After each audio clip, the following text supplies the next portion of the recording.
YouTube.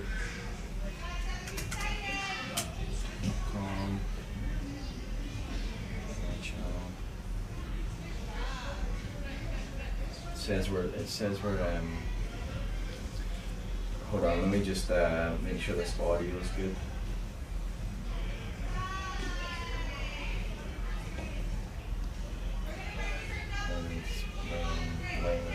Where's it say delete? Oh, there we go, audio. So that's what I was looking for. Josh, it says that you are... Josh! Why don't we just...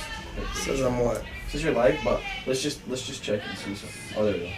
Oh, look, you're live. So... Hey, what's up? 4 watching, so...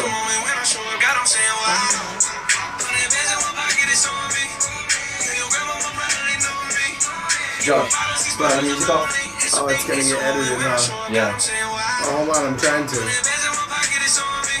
There it goes. Oops. Sorry guys, Josh doesn't know. Oh, look at there's Dave. Josh doesn't know why he's there. Oh, there's Dave. I don't know if I like the side shot. So I want to see your side of your head, dog. So see this. See the YouTube page over here. Like, this is what's live right now. This is what they're watching. Cool. And then this is obviously all this shit that we're seeing. Let me just close out of this. And then let me just see this. This is an old one. Cool. So we are live for the first time. Wow, this is pretty creative. Oh, Let's see if Dave can get it to work. But see, this is what the camera's doing. What I told you. See that? Give me I told you, man. Sorry. This should be good. What'd you do? It's the lens is going to sleep, so let me just can you talk to 1 2 1 2 3 1 No, you're good, but just like talk to power save is off. So Gosh, I got bags under my eyes, dude. and then We need to get a makeup person in here for this. demo mode is off. Okay.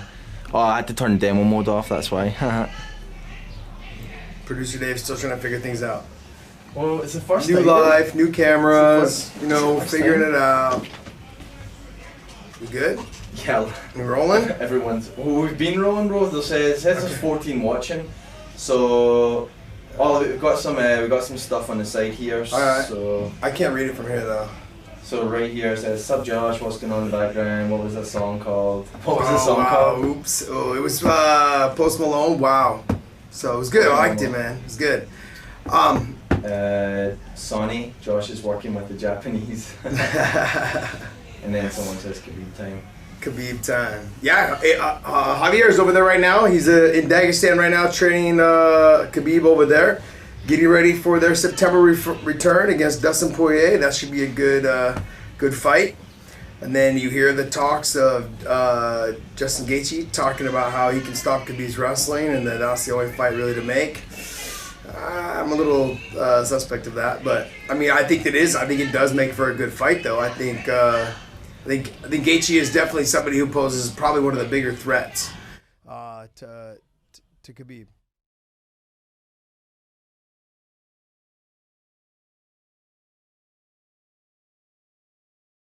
Sure they can hear you real quick. Yeah, I'm skipping. What's going on? No, that's fine. That's on our side. This is them over here. Just guys, can you all hear okay? Oh, there we go. Audio went out. So that was because I turned down the live audio by mistake. Dave's figuring this out, guys. Give producer Dave a little bit of leeway here. It's his first time ever having live anything. I don't know how he even made a baby, but he watches a lot of porn. So That's not all right, so let's right now, look, we've got a busy week this whole week. We're just gonna drop this real quick. Probably won't spend too much time on this. This was something that Dave wanted to play around with, is the live video, but we also have a huge week this week coming up. Tomorrow morning we've got Alimale McFarland. She'll be on. Also later in the afternoon we've got Big John McCarthy later in the afternoon, and then there's some other chances of somebody else that I would like to try to get on. We're trying to arrange the flights and the time and everything for that when he comes in for Bellator this weekend at the SAP Arena in San Jose. So that should be fun, man. So we have a pretty busy day tomorrow. Can you real quick just post a picture on Instagram and do the swipe up for Josh Thomson official, and so that people will know how to watch us live right now. Oh, what's that? Just go on your Instagram real quick and post that you're live right now. Oh, you want me to post a picture of you? Whatever you want to post, bro. You need a good face. So obviously. Oh, not you then. No, not no. You. That's you're mistaken. All right, so what are we doing right here? Oh, look at that. Oh, we got Nate in the background. Post it in your. Oh yeah, you got young Nate. Oh, what's this? Who's that? Who's that right there? Oh no, wait, this way. My hands aren't long. I need to get longer hands, guys. I'm a small guy. Uh-oh.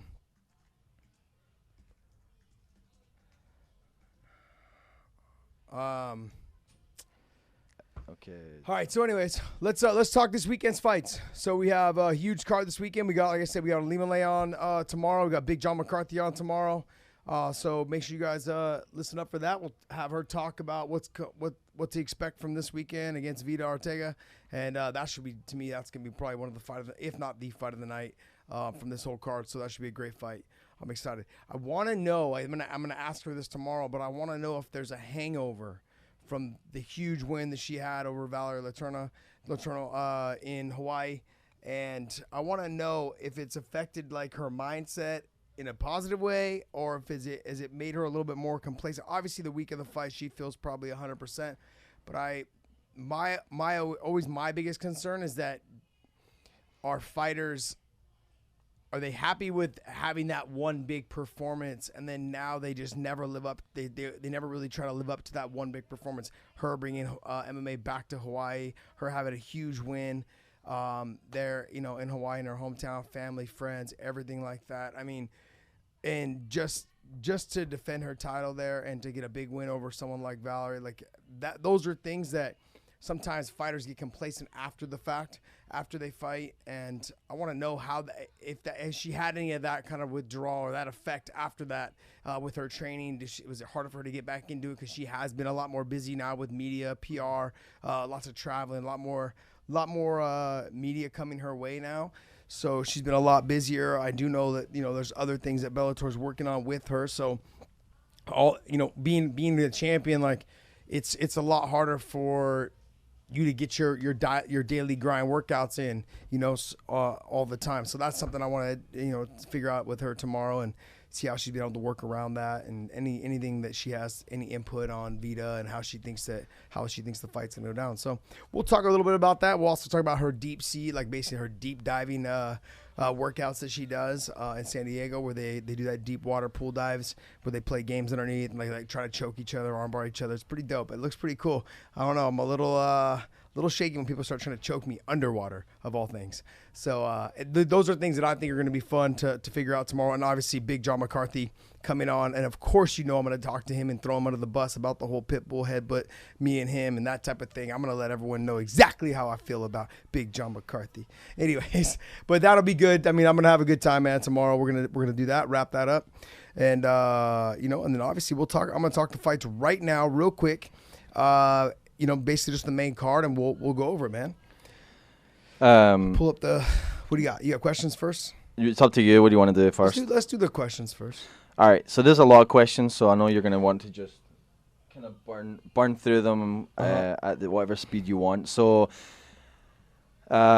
first question comes from Gideon Doyle. Who do you got, Robert Whitaker or Israel Adesanya, and why? So who do I have for what? Who do you have for Robert Whitaker versus Israel Adesanya? And I've got Whitaker. I think Whitaker is used to dealing with any type of stand-up guy.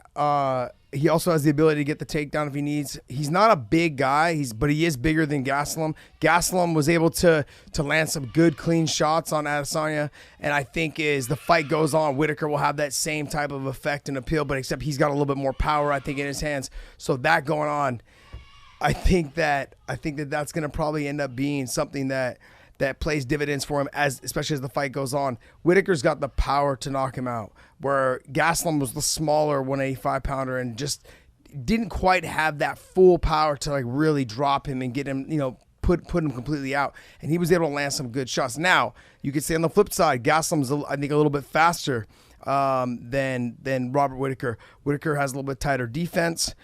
Whittaker fights a little bit safer of a fight. Whittaker's got a little bit more of a defensive style, counter style, but he can walk you down as well and land big shots. He can also, I think, get the fight to the ground with his bigger body frame in that body lock, body clinch position, pressing to the fence. Anything along those lines. I don't know if that's where he'll go with it, but I think that he has that option if he wants it there. I'm not saying it's going to be easy to take Adesanya down, but I think that he has the availability and options to do that, whereas Gastelum, he had a harder time getting in on the legs, had a harder time getting those takedowns, had a harder time holding down because he is not the bigger of the two fighters. And it was very evident right when the fight started that he was definitely not going to be the bigger of the two, even after they made weight. So that's just my take on that fight. Question. Next question is, do you think Max should have put on some muscle for Dustin? For Dustin, he looked fucking tiny in there. Dustin looked like he had a good 20 pounds or more on Max, and that's from Clayton Funk. Yeah, let me explain this to you guys, okay? Those of you guys that are at home listening to this conversation right now with this thing right now, let me explain to you. He jumped up from trying to fight at 145 to 155. Now, had he waited another 5 months, 6 months, and just kept the weight on and built the muscle up and basically just got used to training at that weight instead of always having to worry about his weight and dialing it back down to 145, I think that he would have definitely had a better performance. Look, you can't knock anything that he did. He did a great job. He had a tough fight. Dustin Poirier went through the same thing that he was going through where Max had struggled one time to make weight, was having some issues with the 155-pound division when he was supposed to fight Khabib. And the thing is, Dustin got tired of trying to make that 145-pound weight class and finally just like screw it and made his way back up to 55, or made his way up to 55, and he's looked great since then. Now, I'm not saying that Max should go to 55, and I'm saying that I think he could if he wants to. But the fact that I'm talking about this is because it just takes time to get your body up to par with everybody else. If you've been used to fighting at 55 or 45, you can't try to think you're going to jump in with all those guys at 155. And those guys are going to be big. I mean, sure, maybe you had a little bit of the speed advantage, but you just didn't have the pop and the power that you did at 145. And you guys can say what you guys want about, like, say, like guys like Conor and stuff. But I think that Conor kind of always knew he was going to fight at 55 after he had beat Jose Aldo, and he had taken, there was plenty of time for him to put that weight on, plenty of time in all the conversations. It was months before he actually even decided to fight again and make that decision. I think he knew once he fought at 55 that he was going to end up going to 50, or 45. He's going to end up going to 55. So he's got a big body frame as well. I think Max just, if he wants to go to 55, he needs to spend probably like a good 5 or 6 months. Not I don't want to say like lifting or doing it, but like just being a little bit more on the strength and conditioning portion of his workout routines. I think he'd probably be a pretty dominant force at 155 as well. I mean, he's nasty good, man. I mean, like, and for him to step up and fight someone like Dustin Poirier, and you got to remember, though, too, is that when you've already had lost to somebody, there's a little bit of a mental note in there also. And I think with Dustin, there was already a mental note in there, too, that he'd beat him and he knew he could probably do it again. There was confidence that he had coming in there, whereas Max, I'm sure, was extremely confident as well. But I think after the first couple big shots that landed, that'll start chipping away a little bit at your confidence as the fight goes on. Now, there was never a moment where I was like, oh shit, he's getting outclassed. It was just that it just wasn't his night, man. You have those fights where it's just not your night, and I felt like that was one of those nights that he just, every time he looked like he was about to start doing something and doing well, Dustin answered with big punches and was able to kind of knock him off balance with his power, and that kind of led into the fight going the way it was throughout every round. So, but anyone talking about the Max fight, like, look, the kid's a warrior. The kid's an absolute animal. I think he can make a run at 55 as well, but he just needs to take a little bit of time, 6 to 8 months or 6 months of just strength and conditioning, building up on his muscle endurance and things like that will give him the pop as he gets to 155. Next one? Yeah, next one. So the 316A asks, is there an MMA fighter who nobody knows about, who you train with or coach, that we should keep an eye out for in the near future? No, not anyone that I train with. I mean, there's some tough guys. There's a young kid that I actually specifically train myself. He's a young kid, but he's 21 years old, just turned 21. He's a baby. I want to say he's 3-0 as an MMA guy. He's been with AKA for a while now. He fought kickboxing. He's fought kickboxing a bunch of times. Young kid. I've known him since he was like 8 years old. His name's Mark Cabaco. The only issue that we have with him is that he's a 125 pounder. So going to 125 at the UFC, you just don't know if they're going to keep the division around for too long. Bellator doesn't have the 125 pound division. Occasionally they'll throw a 125 pound fight in there. It's just one of those things. I don't see. He's kind of in limbo. So like right before, he actually just tore his ACL, so he's going to be out for at least 6 months to 8 months. Like I said, he's a young kid, but he works hard, extremely talented, really good on the feet, really good on the ground. He's been getting a lot better as time has gone on, and just phenomenal young athlete. And I'm excited to see like what the future holds. He's got to come back, get healthy. And he's got to win in Bellator as well. I want to say it's a first round stoppage, knee to the body, and things like that. So he's got all the abilities to do what he is, young Filipino kid. He's got all the abilities he needs to be a world champion. The problem is I don't really foresee them keeping the 125 pound weight class around too long in the UFC. So you're not really giving those kids anywhere else to go. And it's hard. He would be probably the only one that I would say out of AKA that's young and talented that I'd really like kind of sticking my finger on and be like, hey, this kid's the real deal. Next question. Yep. Brian Yoshi says, can you discuss how much the UFC makes per pay-per-view event based on 250K, 500K, 1 million buys, etc., and throw in all the sponsorship, marketing, operating costs, ESPN Plus contract, how little pay the fighters get? The net for UFC must be a lot because we all know the fighters don't get much unless they are a big draw. Just trying to understand the net profits for UFC versus how crappy they're paying their fighters. With other sports, athletes get bigger piece of the pie, so trying to understand what percent of profits they pay fighters. For example, some sources say that Floyd Conor did 4.3 million buys equals $430. I think he means $1 million. They also say that Floyd made 300 million and made 100 million. Maybe he meant to write there. McGregor made 100 million and what's his name made 430. Over 90% of just pay-per-view revenue. So what percent is UFC paying their fighters? That's the question. Yeah, I mean, look, there's so much to get into. I don't know what the actual sponsors are paying them per sponsor, so I can't give you those numbers. On pay-per-view, it really depends on which fighter is making what on pay-per-view numbers. So, like, if DC is making $3 a pay-per-view buy or $4 a pay-per-view buy, then obviously the numbers that he gets paid would be different than if somebody that is only making $1.50 to $1.75 or $2 per pay-per-view buy. So you're losing those numbers when it depends on who's on the card, which is what is based around. As far as sponsorships, I really couldn't tell you on which sponsors are paying the most and which ones are paying what. I couldn't tell you that as well. But just before we get into this whole argument, and I'm actually sometimes the first one to bash the UFC when they're doing something wrong. But the issue is that look, in all fairness, when you go to a boxing match, you talk about Floyd Mayweather and what McGregor made. There was only I want to say there was only like 7 or 8 fights on the whole card. The UFC puts 14 to 15 or 16 fights on a card. Okay, not only that, but then they're also spending millions and millions of dollars on promoting whatever the card is. So even though they're only you only see like Instagram posts or you see things that they're marketing. They're marketing everywhere they can. They're marketing in Russia. They're marketing in Brazil. They're marketing in Canada. So whatever you see here in the States is just a small portion of the amount of money they spend to market worldwide.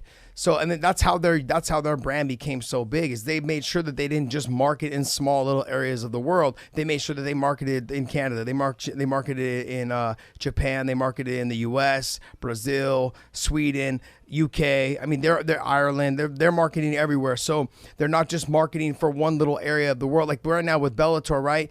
Look, they spend a ton of money in marketing. But the thing is that right now a lot of their focus is on the UK market and the US market. Those are the two main areas that they're spending all their marketing. We haven't had a fight in Canada. We haven't had a fight in Brazil. We haven't had a fight in Japan, which, from what I understand, there's a potential of that happening. But the thing is, they're not spending the amount of money that the UFC is on for marketing, dollar-wise out there and about. So you have to cut them a little bit of slack also too. It's 14, you have 13, 14, 12, whatever it is, 12 to 14 fights every card. You know, so that's 20, you know, let's just say that's 24 to 28 fighters that you're paying. And then just the top echelon of guys is making a ton of money. Okay, they're making good money, you know, between 320 to 400 or 500,000. I mean, that's pretty good money. I understand that it's not a lot for what you see when you're talking Floyd Mayweather and Conor McGregor and those guys. But let's just understand they're spending a ton of money on marketing and advertisement to help build their brand, to help grow it, so there are more fights that fighters can fight more often and make a living.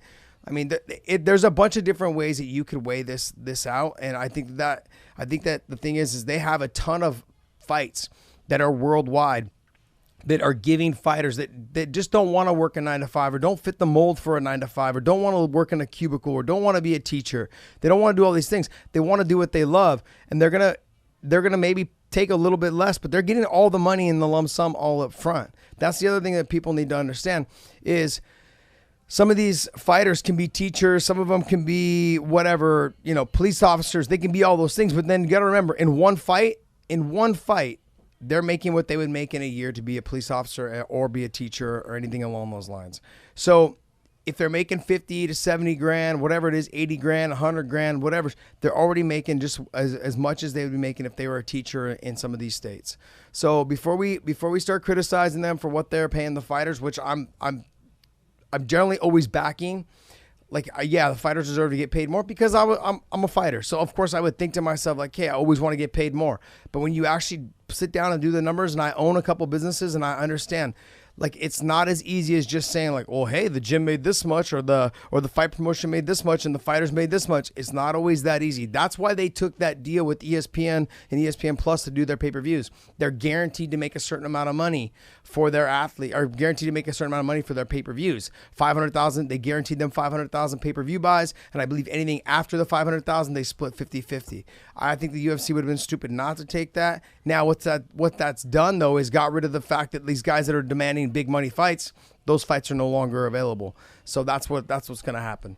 So I really couldn't tell you. I mean, maybe if the pay-per-views are only doing 240, 220, 200, something like that, I don't know how the pay-per-view buys works out for, like, DC. If he's getting paid $4 per pay-per-view buy, is he still getting paid on the actual 500 plus 500 pay-per-view buys that the ESPN's paying for, or is he only getting paid on the ones that are actually bought?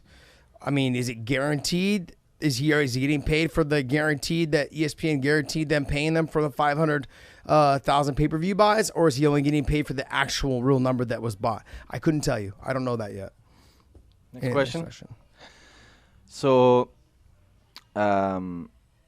Lee the Flea asks, what do you think of Firas Zahibi's recent PED allegations against your boy John Fitch? I know Fitch had the one positive test result, but he's been open about it and says that he hasn't roided before or since. Zahibi used very strong words such as calling Fitch a coward. What do you think of this? Firas Zahabi? Yeah, it's Firas. Yeah, Firas. Yeah, Firas. I mean, like, look, every coach has their opinion, you know, and I'm not going to stand up here and criticize John Jones and criticize Anderson Silva and all these other guys and not sit here and criticize John Fitch. John Fitch made a mistake. Made a mistake, man. Stupid, dumb.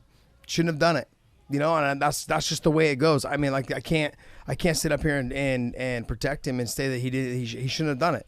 So no matter what I say, it doesn't make a difference. He did it. He got caught. He filed his what's it called? Served his suspension, and there's nothing else I could do on it. Now, there was never he's never been brought up in the GOAT conversation, to talk about him being the GOAT. So that's always what my criticism is about.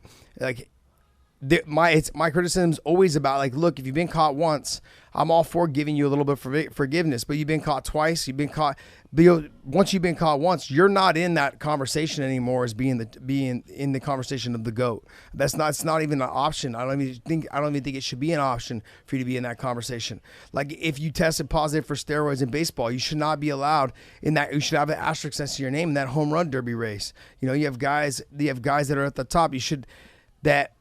Maybe they were doing it back in the Hank Aaron era, you know, but we don't know, you know, and that's the thing, and it's hard, and I doubt it, just to be honest. I personally doubt it, but maybe they were, but I think they were more alcoholics and smokers back then, you know. So it's just a different era, and guys are trying to get a step up and an edge up, and I think John tried to do that, and it cost him. Now, I can't really say much about it, man. He made a mistake, stupid, and I feel the same way about all those other guys. They got busted and caught, but we're not having that conversation about whether he's in the GOAT conversation or not. And that was the whole argument and the whole conversation that I have with you guys every time I talk to you guys, is that these guys that people are trying to push down other people's throats, like John Jones or Anderson Silva, they've been caught for cheating. And you're not going to continue to tell me that they're the best fighters in the world when they've been caught, and not just caught once, but sometimes twice, and it's an accumulation of things, and I don't want to have that conversation. It's like, they shouldn't even be in the conversation. GSP has never been caught. So to me right now, he's at the top of the list. Okay, I'll always have BJ Penn there because he was doing things before people were talking about him doing things, and I know for a fact that he's never been a cheater. He's not the guy. You've seen his weight fluctuate up and down from fighting guys, like Lyoto at 220 being fat and out of shape, and fighting guys like Takanori Gomi where he got his weight down, and he had the Rumble on the Rock promotion bouncing off of his back, juggling on his back, carrying it on his back to make sure that promotion was successful because it was basically like family owned. And so when we're talking about the guys that are at the top, I feel like I've got Fedor in there. It's just obviously in Pride, it was I don't want to call it the Wild Wild West, but it was pretty close to the Wild Wild West, so you really don't know. A lot of those guys were juicing, and let's just not beat around the bush. But he never looked the part. He never seemed like he was, but you just never know. There was a lot of speculation around GSP also, but he never tested positive. So until people had tested positive, I'm going to give him the benefit of the doubt. I'm going to feel like you're innocent. So right now, the three guys that I have up there is Fedor, GSP, and BJ Penn. And somewhere in there, like, I don't know if he's in the top 5, but he's there. He's Randy Couture. I have him there, man. And it's one of those things. It's a weird position I have him in. He was always the guy. He won the light heavyweight title. He won the heavyweight title. So I have him in that mix. They were like the first ones to do it. Him and BJ winning 2 titles, 2 different weight classes. Those were the guys that kind of set the gold standard for these guys to get to wanting to have 2 titles and to wanting to have 3 titles and to wanting to be a champ. These guys were doing that back in the day. So I don't know. I feel like that's kind of my Mount Rushmore of guys. And when I'm having that conversation about John Fitch, he's not on that list. And I love John. John's my boy, but that's the conversation that we talk about mainly on this show. So that leads perfectly into the next question, which is, why do you put GSP above DC in terms of GOAT status? DC started the sport when he was 30. He won a world title every 3 years. His only loss is to a guy that tested positive for steroids. Mm-hmm. The reason being is because you're you act as if like that Daniel didn't come from a sport that actually is very dominant in this sport, is wrestling. He came from wrestling. And so it's not like he was like sitting on the sideline not doing shit. The guy was competing in the Olympics or part of the Olympic team. So let's not sit on the side and say like, oh yeah, the guy never trained before in his life. He never was an athlete. Maybe he doesn't look like an athlete, but dude, the dude's a fucking athlete. So when we're having this conversation about like, oh, you put him up there. I think he's in that threshold right there. I mean, beating Stipe the way he beat Stipe, that's pretty impressive. He's always been better, I felt like, at heavyweight than he was at 205 anyways. But I don't think there's anyone outside of John Jones that can touch him at 205. I would like to see them fight at heavyweight. I just know it's not going to happen. I've had my conversations and my talks with their management, because we have the same managers. And I've had the conversation and talked with DC, and I don't really think that there's any reason to have that fight. And they don't think that as well. It's like, once somebody's been busted, not once but twice, but for cheating, like you get to the same, and now with all this whole like picograms, they're gonna continue to let him fight, and it just starts getting weird, man. The whole USADA thing, it's crooked, it's this, it's that. No one knows. No, we're all gonna sit up here and tell you like I think it's crooked, and nobody knows. No one actually really knows for a fact what the backdoor dealings are with USADA and if it's crooked or not. Okay, so when we're having this conversation, I think the conversation comes down to that he has lost to John Jones, tainted him on being part of that Mount Rushmore of guys. And people want to say that, oh, he came in at 30 years old. That has nothing to do with it, man. Dude, if you're a fucking gunslinger on the feet, if you're a gamer, like first thing he did, one of his very first fights is, don't worry about me, Bob. He told Bob Cook, our manager in the back, he's like, don't worry about when it's game time. It's game time. I'm a goer. So that's the one. He's a gamer, man. That's one thing he's always been. He's a gamer. So the fact that he's When the bright lights turn on, he can perform. He's not the best performer in the gym. I can tell you that fucking from experience. But when it comes to him being a performer, when those lights turn on, he can fucking do it. He can turn that switch on. And so, is he in that mix? He's in that conversation? I think he is, but it's not quite. To me, I feel like he's not quite there. It's like it's there, but I can't very well. It's not a big enough platform of work that I think he's done yet. That's the only thing. I think it's because he did start maybe when he was 30. You know, you have guys like Randy who did it for years and years. BJ Penn doing it for years and years. You know, GSP years and years. And I'm not trying to take that away from Daniel. Daniel's done a lot of great things in such a short period of time. And I don't know really what it would take for me to put him there. I think he's in that mix. Like, he's one step away from being there. I think Jose Aldo's probably in that mix as well. The only thing keeping him from is his loss to Conor. That hurt him, and because of the way it happened. And then also, too, the fact that he never went up to 55 to fight someone at 55. So those are the two things that I think kind of affects him being in that top list. I would put DC above Aldo, but not by much. And then the next guy down would be, to me, Jose Aldo, you know, so it'd be DC like he's on that threshold of being the number 5 guy on that list. So from Johnny Utah, he asks Josh, are you going to see the new Avengers Endgame this week? And then also he asks who you got, Jordan or Ben? I'm not entirely sure who Jordan or Ben is. George Jordan or Ben Askren. Oh, Jordan Burroughs. Oh, he's probably talking Jordan Burroughs or Ben Askren. Yeah. That's because they're gonna do what's it called? Wrestling in Madison Square Garden. I think it's called Beat the Streets. So they're gonna be there wrestling there. Look, man. Right now, Jordan's been wrestling nonstop all the time. I'm gonna go with Jordan. Ben's got the funky wrestling, but I just don't think it's gonna match up. I think Jordan just got a little bit too much for him. He's on that competitive level. Now let me give you a for instance, right? Is that DC came off the wrestling mats, came into the AKA, started training, started fighting, did big things, won the Strikeforce heavyweight Grand Prix, goes back to the Olympic Training Center and is training with some guys that are basically like trying to make the Olympic team, the number 1 and number 2 guys, and he's just like, man, those guys fucked me up. And not so much as in terms of like they beat him down and fucked him up and made him look bad. It was something that he lost some takedowns that he would have never have normally lost if he was just wrestling all the time. You know, and Ben Askren, I know he's just wrestling all the time, but he's not wrestling at that level all the time. So when you're talking about someone like Jordan Burroughs, who's got explosive double leg, and someone who's just on the beat all the time, just trying to like achieve that goal of getting back to that gold medal, I don't really think that it's gonna be. I think it's gonna be a fun match to watch. But I don't think Ben's gonna have that in him right now to beat Jordan. I'm just trying to like scan some of these to see if there's anything.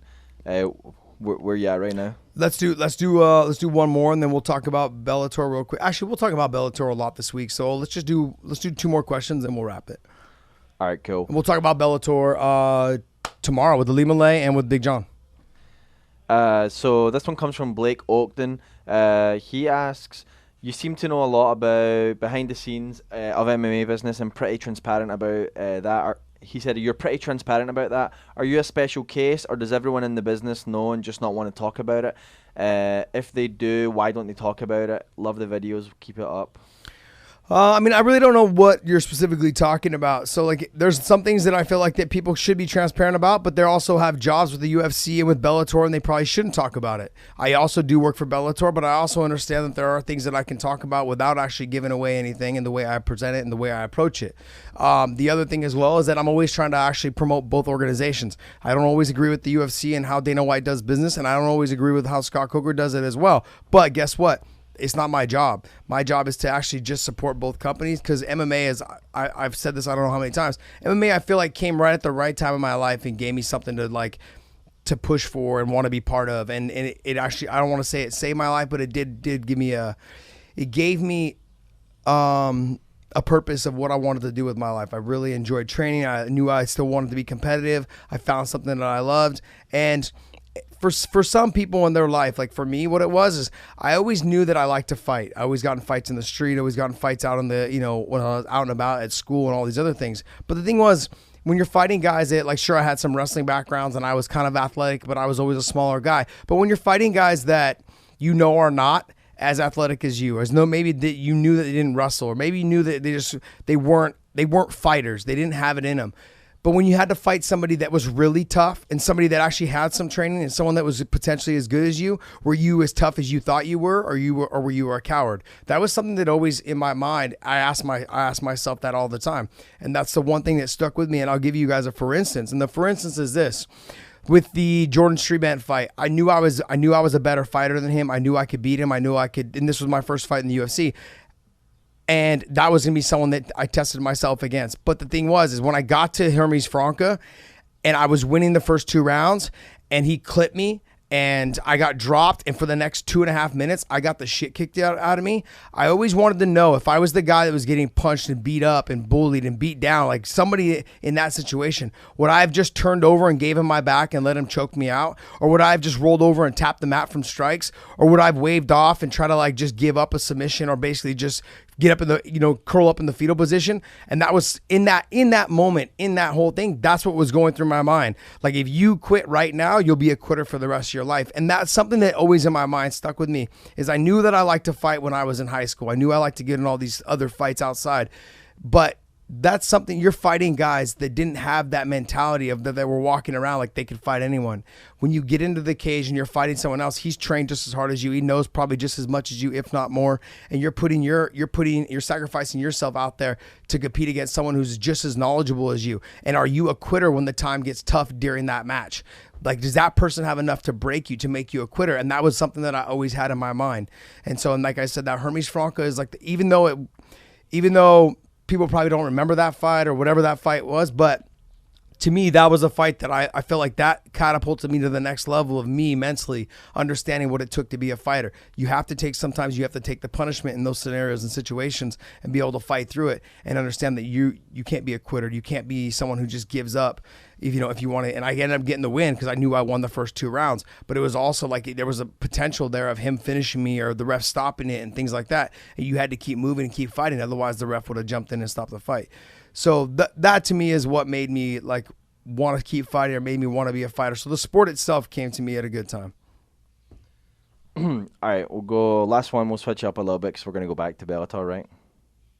Okay. So we'll switch up a little bit. So Duke Wilco's asks, "Hey Josh, longtime fan. Any new movie roles coming up? I was an extra in that Victory by Submission movie you did. You did a good job and looked like you really were related to the lead actor. Thanks." Nah, yeah, it was.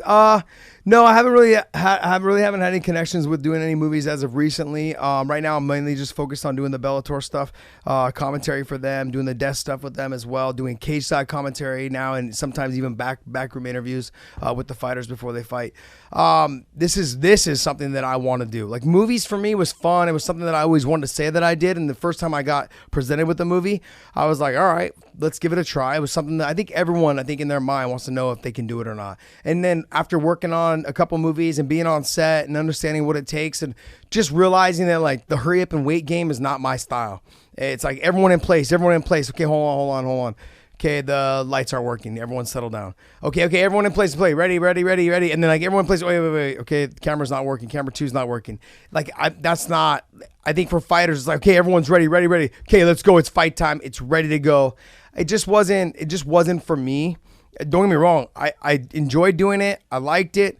But when you're talking about what I'm doing now, what I'm doing for Bellator, what I'm doing with the cage side commentary, covering fighters, talking with fighters, getting an opportunity, a chance to meet with them and engage with them, this is something that I've always wanted to do. I think that we need to see a little bit more positivity about talking about our athletes and our fighters, taking all the ones that are actually good role models for the young generation of people that are watching the sport to grow. And that's the one thing that I want to try to do. That's why I push so hard for people like Ilima-Lei Macfarlane, Joey Davis, who fights for Bellator, Dustin Poirier, huge fan of him, Frankie Yeager. I push for these guys. I constantly try to talk about these guys because to me, I feel like they're solid role models as well as just amazing athletes and love to go out there and fight good fights, and they try their best to be who they are. You know what I mean? And it's like, and this is real to them. They take this very serious, and they're hard workers, and these are things that I want every fight. I want to be able to present to the people that are at home watching and the kids that are at home watching, because we need a whole nother generation of young people watching this sport. And right now, if you actually look at the demographic of the people that are actually watching this sport, the demographic is no longer, 18 to 35. The demographic is now like 28 to like 45. So those guys that were watching it when they were, 18, they're now older. And those are the people that are still following, the ones that used to watch Chuck Liddell and BJ Penn back when he first started, and Matt Hughes. Those people now are in their late mid 40s or pushing into their 50s, but the new generation of younger kids isn't watching this sport. So despite what we may think, but the young 16, 17, 18-year-olds, they're not watching this sport. So maybe occasionally they'll catch one, whatever it is, but they don't really care anymore. The young like with me, I was trying to watch every bootleg pay-per-view I could get of the UFC at the time, or and then trying to watch Pride whenever I could, showing up at everyone come over to our house and try to watch it then. And then that was the whole ordeal that that's gone now. So like that generation is not doing it anymore. The younger generation doesn't care about the sport as much. So we're trying to, I feel like we need to make sure that we try to get somebody in there. We try to build a star that gets that young generation back involved. Did you want to go to Bellator now? No, we'll do Bellator tomorrow. Oh, okay. Yeah, let's just do we're gonna do Bellator tomorrow with Alima Lay. We'll talk about her fight as well, and I'll talk to her about what other fights that potentially she's definitely interested in watching on this card. And then Big John and I will break down pretty much the whole fight card. I think we'll do that. Okay. Good? Yep. How's that sound? We ready? Everybody good? Hey guys, sorry we didn't get a chance to answer all the questions. I know there's a ton of questions. Maybe what I'll try to do is I'll try to see if maybe we'll try to do something with Alima Lay tomorrow as well. All right, guys. Hey, thanks for tuning in. Thanks for watching. And hit the little, thumbs up. So that'll share our video to other people, and then everyone else can maybe start sharing it as well. I'd truly appreciate it. Let's try and blow this thing up. And tomorrow, big day. Thanks, guys. Out.